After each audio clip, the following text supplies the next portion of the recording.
I'm a paraplegic. I'm using a wheelchair. I got this problem 18 years back when I had a cyst in my back, and I was operated. After the operation, the post-operative period messed up my condition, and eventually I came on a wheelchair, became paraplegic. When I became paraplegic, I was not told that I will not be able to walk, or I was not, the doctors didn't disclose anything. And it took me about 5 months. I was not using a wheelchair, thinking I had some sort of sickness like malaria or something like that. It took me a lot of time, about 2 years, facing the truth. All this time I used to be indoors, not facing the public, feeling shy, because whenever I used to go out, people looked at me in a very pity eyes, thinking a young man in a wheelchair, and I didn't even used to see other people on wheelchairs. It was like me only.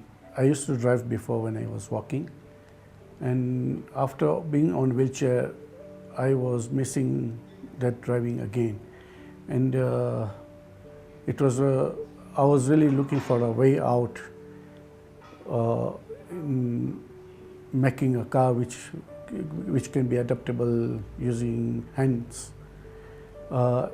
During that time also I started Rocky with 2 cars for able people. While I was teaching, I was not able to drive myself, and I used to miss that.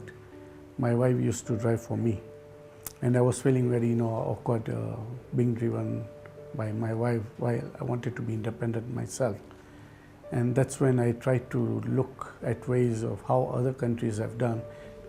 I got this idea from the UK, whereby I brought it into my company, and I started myself driving, and eventually I got so many number of people who were interested in learning how to drive on wheelchairs, and up till now we have already trained quite a big number. At first I was thinking that it is just me for my driving, but it eventually brought very many people who got interested, and they are now driving, and I'm proud to be part of that. I would like to inform the people, if any have a life-changing experience, to face the life just like any other normal person, because life has to go on.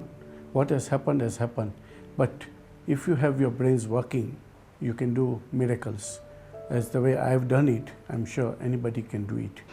You only need the willpower, which eventually, okay, you have this difficulty, you might lose it, but it is you who will make it, and nobody can do it for you. I'm a director, by the way, in the Kenya Paraplegic Organization, together with this Honorable Minister, MP Tim Wanyoni. We are together as a directors, and we are building a big hospital, rehab hospital in Kiserian, one of its kind, which we don't have anywhere apart from South Africa. I feel proud by being nominated by the Malaika Awards, and I would like to thank them, and also thank them that they are motivating even others who would like to come in life as doing something for themselves and for the country, for the welfare of everybody.